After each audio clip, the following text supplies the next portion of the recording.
Hello YouTube, j'espère que vous allez bien. Bienvenue dans cette nouvelle vidéo qui signe mon retour sur YouTube.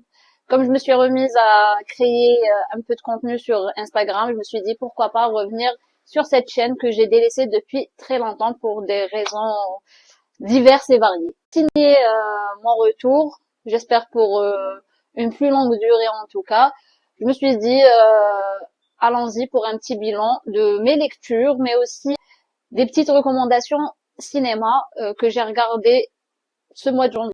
Il faut savoir qu'en 2025, donc l'année dernière, j'ai très peu lu. Et au-delà du nombre de livres, enfin je m'en fous un peu du nombre, c'est juste que j'ai fait le constat que je n'arrivais pas à m'octroyer assez de temps et de l'espace pour pouvoir justement prendre du plaisir à la lecture comme c'était le cas juste avant. Donc je voulais tenter d'y remédier cette année, ce que j'ai essayé de faire en janvier, mais bon, c'était encore un peu compliqué, mais bon, on va y arriver. Bref, donc on va commencer tout de suite par les lectures, et on va commencer avec un classique de la littérature allemande, qui n'est autre qu'un livre de Hermann Hesse, qui est Le Loup des steppes. Le roman s'ouvre sur une sorte de prologue rédigé par le neveu de la logeuse de Harry Haller, qui est surnommé le Loup des steppes. Et donc on va avoir pendant quelques pages un regard extérieur sur ce protagoniste qu'on va suivre tout au long du livre. Puis s'ensuit ce qui est censé être le cœur du livre, c'est-à-dire les carnets de ce Loup des steppes, qui est un homme, un intellectuel d'une cinquantaine d'années, solitaire et assez misanthrope d'ailleurs, dans lesquels il va exposer sa dualité entre ces deux natures, à savoir ce qu'il considère comme l'homme civilisé, qui est l'intellectuel bourgeois, et la partie qu'il appelle le loup, donc c'est pour ça qu'il lui-même se surnomme le loup des steppes, et cette partie qui est dirigée par l'instinct et qui rejette les conventions sociales. Donc on a ces réflexions jusqu'au moment où il va faire la rencontre d'une jeune femme et de son ami, donc Hermine et Pablo, qui est saxophoniste, qui vont lui faire découvrir une autre facette de ce monde moderne qu'il rejette.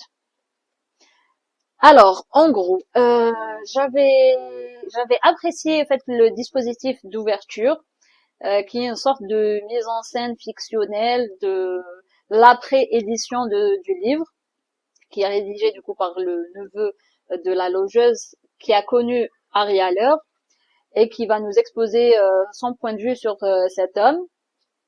Puis le début aussi des carnets de Harry Haller, qui était intéressant parce qu'il pose des réflexions qu'on pourrait se faire aujourd'hui encore, le fait de ne pas se sentir à sa place dans un monde qui devient de plus en plus aliénant. Donc c'était assez intéressant, sauf que c'est là où la déception commence. Au fil de la lecture, cette lucidité du départ finit par s'épuiser parce qu'on fait face à une répétition incessante des mêmes constats. On a l'impression de faire face à un homme qui a un discours assez figé, presque réactionnaire. C'est le bonhomme qui vous dit c'était mieux avant. Donc au bout d'un moment, c'était assez lassant. Et puis on a cette notion de théâtre magique qui nous est vendue un peu comme le cœur philosophique du livre, et qui nous est vendu par l'auteur lui-même, parce qu'il y a une sorte de note au début du livre de l'auteur, et cette fois-ci véritablement de l'auteur, qui est rétrospectivement assez ironique. Donc cette notion de théâtre magique qui semblait très prometteuse, sauf que l'auteur, en fait, il étire le mystère de plus en plus sur plusieurs pages, au point que, en fait, nos attentes ne font que grandir et on s'attend vraiment à une fin en apothéose, avec vraiment un approfondissement dans ces réflexions existentielles, que ce soit sur l'identité, que ce soit sur ce monde moderne, justement, avec vraiment une critique peut-être plus étayée que juste de dire c'était mieux avant et c'était génial avant, bref. Sauf que ça retombe comme un soufflet. Je vous en dis pas plus, mais pour moi, c'est vraiment, j'ai eu l'impression que l'auteur, en fait, il retombait dans ce qu'il dénonçait. Et c'est tout ce que je déteste. Si vous avez l'occasion de le lire, lisez-le pour vous faire votre propre idée. Je pars du principe que chaque expérience de lecture est unique et chacun peut en tirer ce qu'il veut. En fait, c'est un peu ça en fait, c'est l'impression que j'ai eue aussi avec ce livre et même d'autres de l'auteur. J'ai lu un court roman de lui qui était Knulp, qui n'était pas du tout marquant, et j'avais essayé de lire Siddhartha, j'ai lu que le début, et j'ai vraiment l'impression que ce type de littérature, c'est l'ancêtre du développement personnel, quoi. Et on poursuit avec cette fois-ci un coup de cœur, et c'est une de mes premières lectures de cette année qui m'a d'ailleurs redonné goût à la lecture et m'a refait ressentir le plaisir de cette activité. Et c'est un classique de la littérature française. Il s'agit de Thérèse Raquin d'Émile Zola. Alors, brièvement, c'est quoi l'intrigue du livre? Le roman relate le destin d'une jeune fille orpheline, qui est Thérèse, et qui est recueillie par sa tante, Madame Raquin, auprès de laquelle elle va vivre, ainsi que son cousin, Camille, qui était un enfant chétif et tout le temps malade. Donc, on va suivre cette jeune fille qui va grandir dans un environnement assez enfermé, fait de silence et de monotonie, jusqu'au jour où Camille, qui est devenue adulte, va rêver de grandeur. Lui aussi va vouloir découvrir le monde d'une certaine manière et va vouloir partir à Paris et trouver un travail. Sauf que sa mère est une maman très protectrice, sachant que son enfant a toujours été d'une nature assez fragile. Elle va donc tout faire pour le suivre et investir ses économies dans un petit fonds de commerce à Paris. Et Thérèse va les suivre et sera contrainte de se marier avec Camille par la force des choses. Sauf que l'environnement de Thérèse ne va pas essentiellement changer, vu qu'elle va être contrainte de s'occuper du petit magasin dans lequel sa tante et belle-mère a investi, qui est une petite mercerie, sauf que celle-ci, elle se trouve dans une ruelle de Paris, Pont-Neuf, voilà, à la rue Pont-Neuf, qui est assez sombre et déserte, donc il n'y a pas énormément de passages. Et le petit magasin est tout aussi sombre, humide, lugubre. Donc la vie de Thérèse reste toujours aussi ennuyante qu'avant, jusqu'au jour où son mari et cousin, Camille, va rentrer à la maison en compagnie d'un collègue de travail qui est Laurent. Et là, tout bascule. Tout ce que je vous ai raconté, c'est vraiment les toutes premières pages. Et c'est ça la magie de ce livre. Dès les premières pages, Zola va imposer une atmosphère assez lourde et étouffante en posant un décor qui ne cessera de s'enfermer sur ses personnages. Ce roman est un des premiers que Zola a écrit et qui l'a fait connaître auprès du public et dans lequel germe déjà ce qui fera la puissance du naturalisme que Zola développera dans sa série Les Rougon-Macquart. J'ai adoré ce roman parce que j'ai trouvé que c'était un croisement entre trois classiques que j'avais adorés, à savoir Les Liaisons dangereuses, Crime et Châtiment et Le Portrait de Dorian Gray. Pour moi, c'est un récit de déchéance où Zola dissèque ses personnages tel un chirurgien. C'est une histoire de patient qui devient poison, où la culpabilité devient une tâche indélébile jusqu'à la destruction. L'atmosphère y devient de plus en plus pesante, étouffante, humide, presque putride, où tout est imprégné de malaise, que ce soit les lieux, les corps et les silences. Le roman avance vraiment comme une sorte de gangrène qui contamine tout sans échappatoire possible.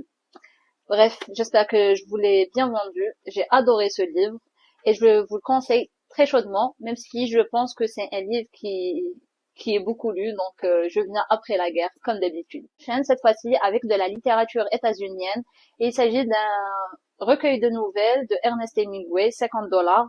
Donc la première nouvelle du recueil porte le titre du livre. Et je crois qu'il y a 5 ou 6 petites nouvelles. Quasiment toutes se passent dans des milieux sportifs, à part la dernière, je crois. Alors Hemingway, c'est un auteur que j'apprécie moyennement, même si je n'ai pas encore lu ses livres les plus connus. J'en ai lu quelques-uns et j'en garde pas grand-chose, à vrai dire, et c'est la même chose avec ce recueil de nouvelles. J'en garde quelques bribes, alors que ça fait pas très longtemps que je l'ai lu. L'écriture d'Hemingway, elle est sobre, assez fragmentaire. Dans ces quelques nouvelles, on va suivre des situations anecdotiques, comme je vous l'ai dit, dans des milieux sportifs, exclusivement d'hommes. Euh, c'est peut-être un peu pour ça aussi que j'en garde pas grand-chose. Les décors sont bien rendus, servant efficacement les atmosphères que voulait transmettre l'auteur. Sauf que les personnages, j'ai trouvé qu'ils étaient pas assez développés. En même temps, comme je vous l'ai dit, c'est de très courtes nouvelles. Ce que j'ai apprécié, c'est que l'auteur arrive à plus suggérer qu'à dire. Donc c'était appréciable. Mais n'empêche, j'ai trouvé que c'était des nouvelles assez divertissantes, mais sans plus, qui peuvent peut-être intéresser des personnes qui s'intéressent à ces milieux sportifs tels que la boxe, la course de chevaux, la corrida. D'ailleurs, la nouvelle de la corrida m'a mise assez mal à l'aise parce que les descriptions, elles étaient assez crues. Et bref, déjà, c'est un spectacle pour moi qui devrait absolument pas exister, mais bon. Donc voilà, en gros, c'était divertissant à lire, mais sans plus. Et c'est, en règle générale, mon avis pour tout ce que j'ai lu d'Hemingway, y compris Le vieil homme et la mer, que je trouve vraiment surcoté. On poursuit notre voyage littéraire vers un autre pays. Il s'agit de l'Égypte, avec André Chédid, avec son récit Le sixième jour. André Chédid, je l'ai découverte il y a 2 ans de cela avec d'autres livres, notamment l'autre que j'avais adoré. J'avais trouvé déjà à ce moment-là sa prose très poétique, très lyrique et très imagée aussi, qui touche plus qu'elle ne montre.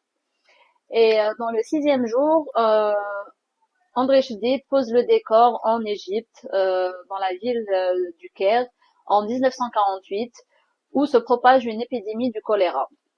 Et on va suivre une grand-mère qui va tenter de sauver son petit-fils qui a attrapé le choléra. Avec toujours cette prose lyrique, poétique, mais qui reste beaucoup plus minimaliste, je trouve, dans ce récit, sans en noter toute la puissance, je trouve. La grand-mère qui va tout faire, aller à l'encontre de toutes les barrières pour tenter de protéger ce petit-fils qui se nomme Hassan et qui croit dur comme fer que si son petit-fils arrive à survivre au sixième jour, il va guérir du choléra. Et donc pendant ces 6 jours, on va la suivre dans une sorte d'odyssée, puisque au début, elle va essayer de cacher son petit-fils, car à ce moment-là, pendant l'épidémie, les autorités emmènent les malades pour les mettre en quarantaine, et en règle générale, ils en meurent parce qu'ils sont tous condensés ensemble et ils n'ont pas les moyens nécessaires pour être guéris. Et du coup, elle va cacher l'enfant pour qu'il ne soit pas pris par les autorités sanitaires et va faire en sorte de l'emmener ailleurs, plus loin, et elle va embarquer dans un bateau en se disant que l'air frais et l'air de la mer va guérir cet enfant. C'est vraiment une histoire bouleversante et une histoire aussi d'amour inconditionnel. On va voir à quel point l'amour est ici dépeint comme une sorte de foi, vraiment parce que Hassan, elle a foi en son amour, elle a foi en elle, elle a foi en son petit-fils pour qu'il puisse traverser tout cela. C'est un très beau texte, assez sobre, je dois dire, malgré tout. Et c'est ça qui est beau, c'est qu'on tombe pas dans le mélodramatique, on ne tombe pas dans le pathos. C'est une autrice dont j'ai envie de poursuivre la découverte avec plaisir.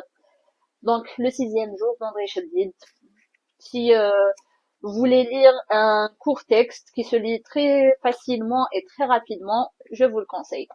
Et on termine avec les lectures de janvier, avec une pièce de théâtre qui était une claque, franchement. Il s'agit des Bas-fonds de Maxime Gorky. Donc c'est une pièce de théâtre russe, publiée en 1902, il me semble. C'est ma première lecture de cet auteur. J'ai un roman de lui qui se nomme, je crois, La mer ou Mer, je me rappelle plus, que j'ai envie de lire là vraiment dans les prochains jours, tellement j'ai adoré cette pièce. Et donc l'action se déroule dans une sorte d'asile de nuit pour les plus démunis. Et on va avoir une panoplie de personnages qui viennent vraiment de la classe populaire, voire la classe pauvre de la société. Donc c'est les plus démunis. Et chacun vient d'un univers différent, mais qui baigne tous vraiment dans les mêmes conditions. On va voir par exemple un escroc, un voleur, un acteur tombé en désuétude, un aristocrate ruiné, une prostituée. Et à travers ces personnages et leurs dialogues, Gorky va vraiment nous proposer une réflexion sur la condition humaine. Et à travers certains personnages, il va également nous proposer une réflexion sur le jugement social, le regard de la société et la conséquence de ce regard, ainsi que d'autres choses. À un certain moment, on va voir apparaître un vieil homme, un personnage sage dans cette panoplie très colorée de ces individus.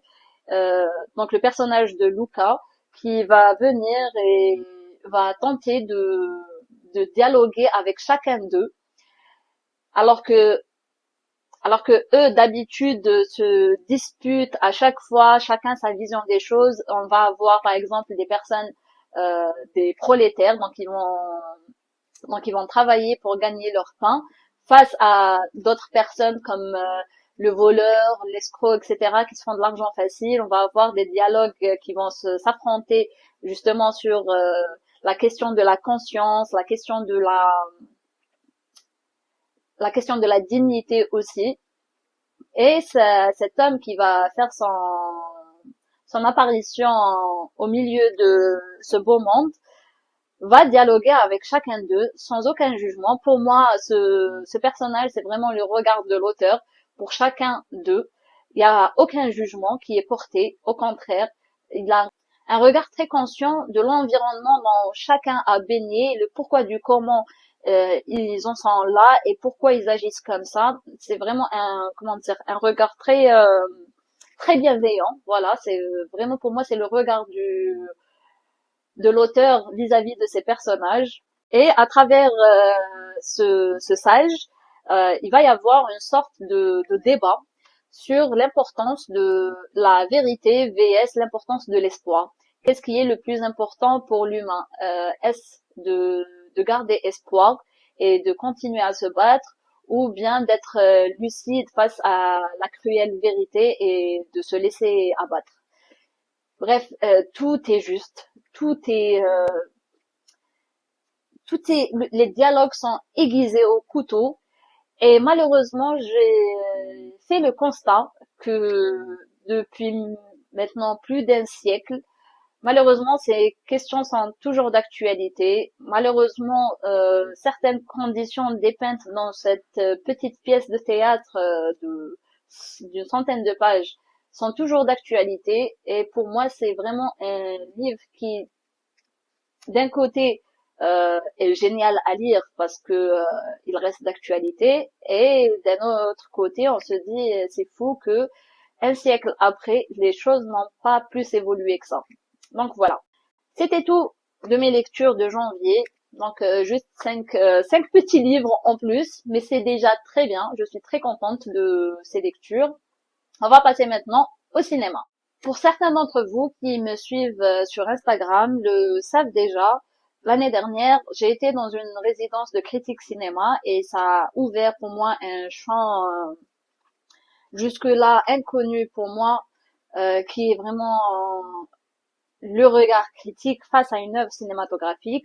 Moi qui étais beaucoup plus dans la consommation que dans vraiment le regard euh, critique ou dans l'analyse cinématographique, ça m'a appris énormément de choses, surtout à assumer mon regard en tant que spectatrice avant tout. M'étant confrontée à une certaine réalité qui est que ma culture cinématographique à ce moment-là était assez médiocre, je me suis donné pour objectif de regarder un maximum de films et d'essayer justement de développer cette culture dont je manquais. Alors, pour l'année 2026, justement pour éviter de perdre du temps à chaque fois pour chercher quoi regarder, je me suis faite une jarre comme ça avec plein de titres de films qui sont considérés soit comme des classiques, soit comme étant importants dans le cinéma.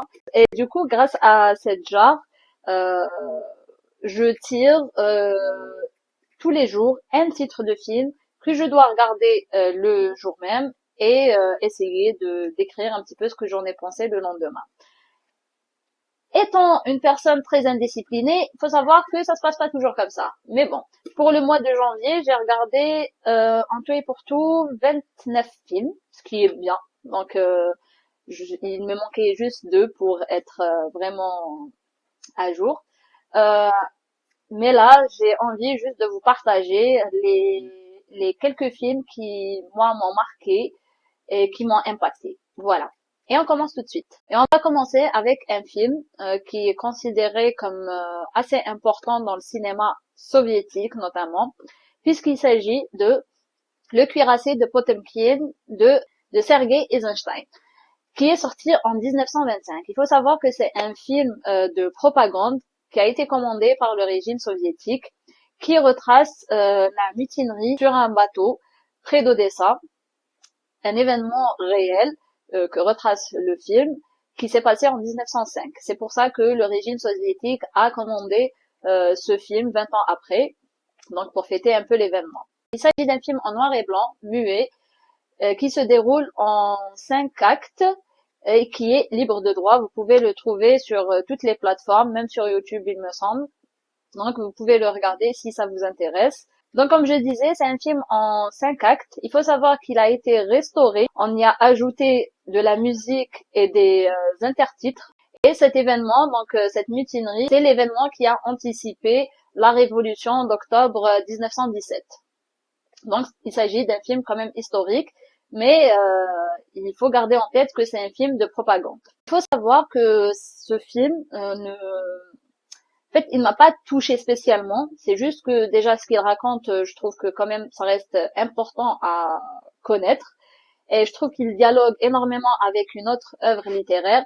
C'est pour ça que je n'ai pas très envie de rentrer dans les détails parce que j'ai bien envie de vous faire une sorte de vidéo où je mets en parallèle une œuvre littéraire avec une œuvre cinématographique.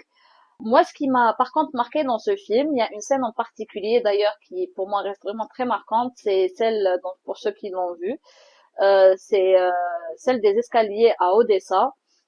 On a un enchaînement une accumulation de travelling avec des gros plans sur les visages qui provoquent moins de l'émotion que de la peur, vraiment une peur froide qui démontre à quel point le cinéma peut être un instrument visuel de choc et d'idéologie surtout. On poursuit avec un film qui vraiment m'a bouleversée, qui est incroyable et c'est plus une expérience qu'un visionnage. Et il s'agit de Amour de Michael Haneke qui est sorti en 2012. C'est un film alors franco-hongro-allemand qui d'ailleurs je crois qu'il a remporté les Oscars de 2013. Donc dans ce film, au rythme assez long, donc si c'est quelque chose qui peut vous déranger, peut-être que ça ne va pas vous plaire, mais moi j'ai trouvé que vraiment le rythme avait une énorme importance dans ce film. On va suivre un couple de personnes âgées qui viennent quand même d'un milieu assez bourgeois. La femme est une professeure de piano, assez réputée d'ailleurs.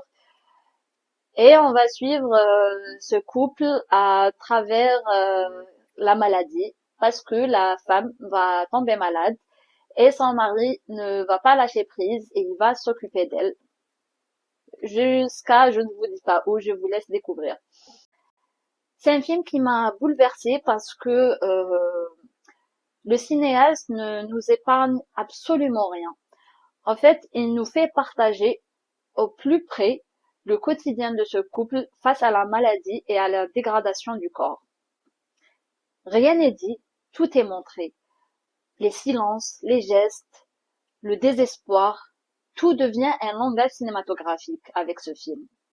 La mise en scène, elle est assez sobre, avec une lumière naturelle, avec des plans aussi lents, comme je vous ai dit, le rythme est assez lent, au point que ça en devient étouffant.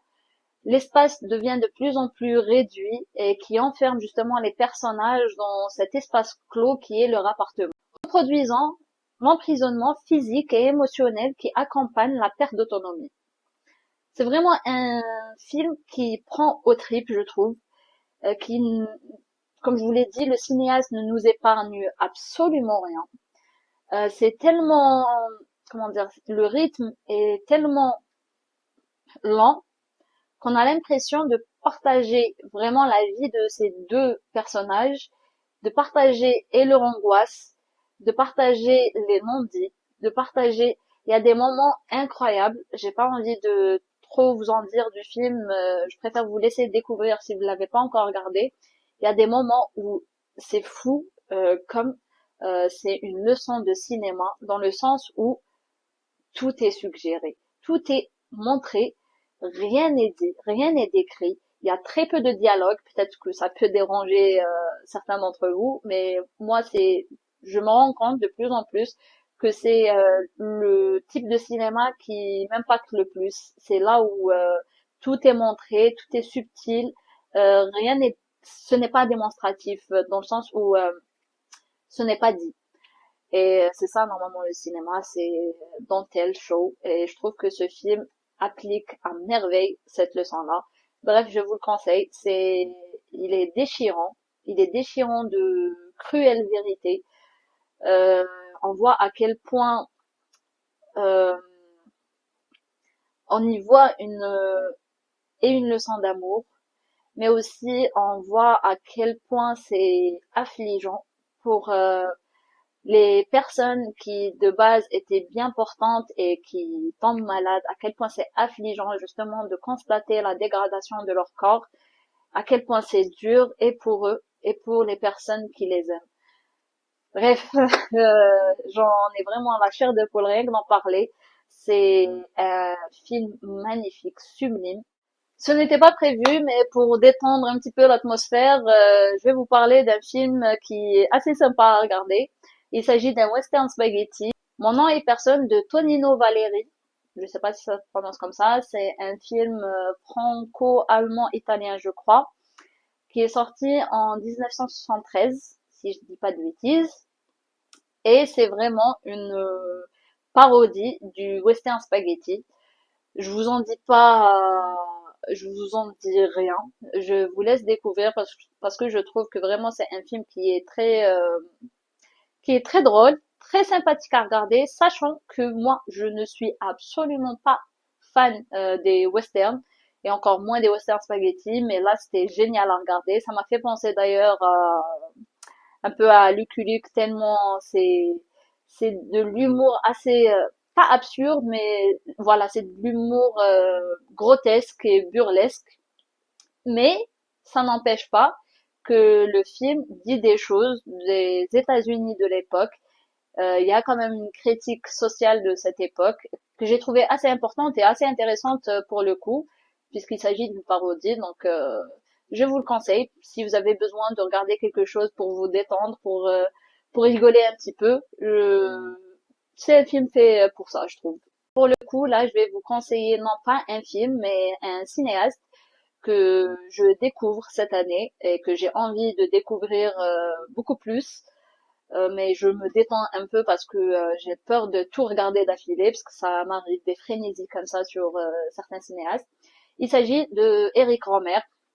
J'ai regardé moi trois contes des 4 saisons. Donc été, hiver et printemps.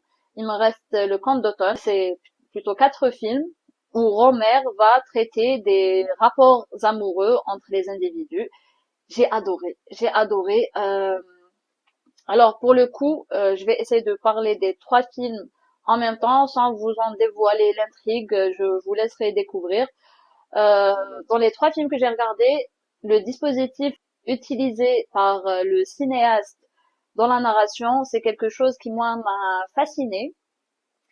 C'est-à-dire qu'on a toujours à chaque fois une sorte d'ouverture silencieuse avec une bande son de l'environnement, donc sans musique, sans rien, où on découvre le protagoniste dans son quotidien. Puis, à travers des situations anecdotiques, le cinéaste va développer sur ce sujet de prédilection pour ses contes, c'est-à-dire les relations amoureuses. Et ce qui est génial, c'est que le cinéaste ne priorise pas les opinions. En fait, il laisse les opinions coexister entre elles et il nous laisse, nous, spectateurs, avoir soit nos propres opinions et les opposer à ce qu'on regarde, ou bien va faire en sorte de nous faire réfléchir sur certaines choses.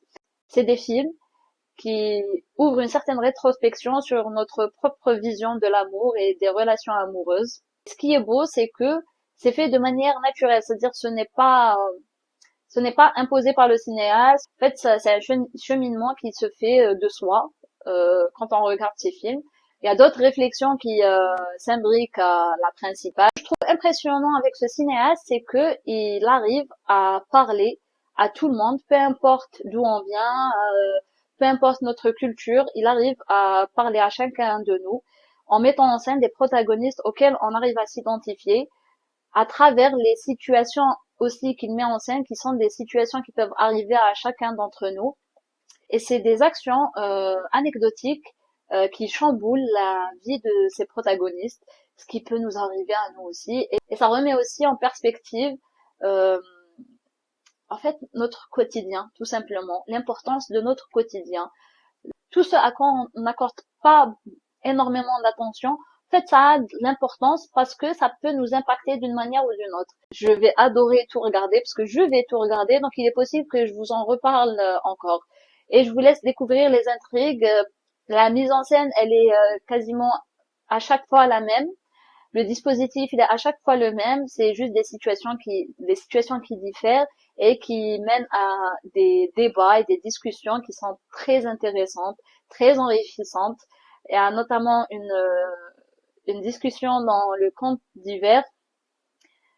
En fait, c'est une discussion que j'ai eue quelques jours avant avec mon mec et là la discussion a lieu dans ce film.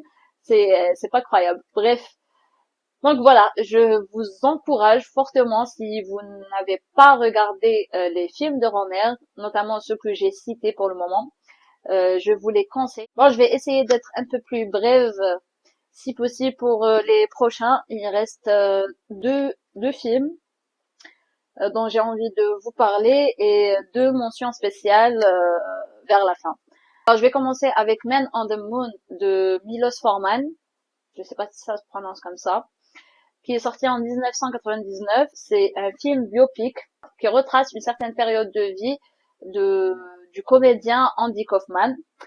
Et si vous êtes comme moi assez fan de Jim Carrey, je pense que vous savez que c'est un film qui l'a énormément impacté parce qu'il est tellement rentré dans le personnage au point où il n'arrivait plus à faire la dissociation entre sa personnalité et la personnalité de Kaufman. Et je dois dire que j'ai été fascinée en regardant ce film. Euh, Connaissant un peu la vie de Jim Carrey, je me suis dit que je comprenais pourquoi il n'arrivait pas à faire cette dissociation, mais parce que tout simplement, Jim Carrey, j'ai l'impression qu'il a calqué sa vie sur la vie de Andy Kaufman. Bref, si vous connaissez pas la vie de Jim Carrey, je vous conseille d'aller peut-être vous renseigner si vous voulez en savoir plus. Mais pour moi, vraiment, d'ailleurs, au début du film, j'arrivais vraiment pas à voir Andy Kaufman. Je voyais Jim Carrey tant ils ont eu le même parcours, ils ont commencé de la même manière, avec le même humour, ils ont eu les mêmes obsessions. Donc c'était un peu difficile pour moi de faire la dissociation. Par contre, j'ai trouvé le film extrêmement intéressant et je trouve qu'il dialogue beaucoup avec un autre film où joue Jim Carrey qui est Truman Show. Pour moi, c'est un film qui est vraiment, même si même si c'est un biopic donc basé sur des des faits réels, je trouve que c'est un film qui est toujours d'actualité parce que c'est un film qui trouve profondément la frontière entre incarnation et imposture. Euh, et Andy Kaufman, je vous laisserai découvrir le film et mettre dans justement dans le jonglage entre ces deux aspects. Je trouve qu'il est toujours d'actualité vu qu'actuellement avec tout ce qu'on connaît comme deepfake, avec les vidéos qui sont tournées comme étant de vrais faits alors que c'est juste des mises en scène, je trouve que le film aborde le sujet d'une manière qu'on arrive euh, à nous identifier autant que personne vivant en 2026. Je vous le conseille parce que je trouve hyper intéressant. Et c'est difficile d'en parler parce que de un, c'est un biopic, donc normalement, il n'y a pas de spoil. Mais en même temps, moi, je connaissais pas plus que ça Andy Kaufman et je l'ai découvert, j'ai découvert tout ce qu'il a fait, j'ai découvert son parcours et je trouve que c'est intéressant de découvrir. Le premier film que j'ai envie de vous recommander, c'est Les Nids de Bob Fosse. À l'instar des films de Romer, j'en ai parlé sur mon Insta que je vous mets ici, où je me suis beaucoup plus étalée.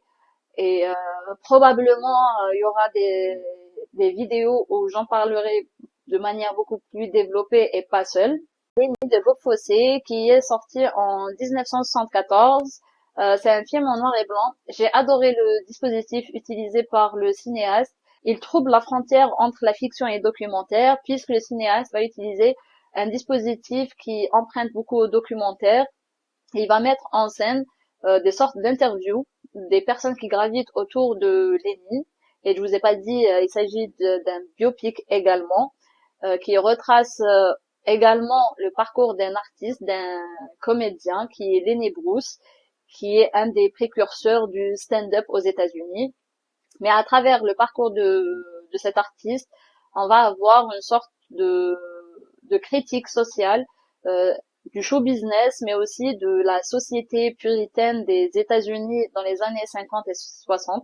Je trouve que le film est fascinant, sachant que le cinéaste vient de la comédie musicale, mais il reste très cohérent dans son cinéma, dans le sens où il met toujours en scène des protagonistes qui sont assez obsessionnels par rapport à leur art et il met en scène surtout les conséquences justement du milieu dans lequel ils évoluent. Désolée, mon micro m'a lâché sur la fin, donc je termine en voix off.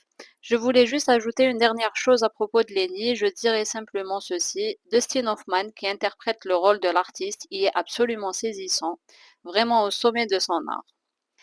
Et enfin, pour les mentions spéciales de ce mois-ci, je citerai La mort de Danton d'Alice Diop, qui est un documentaire sorti en 2011, mais qui reste d'une actualité frappante.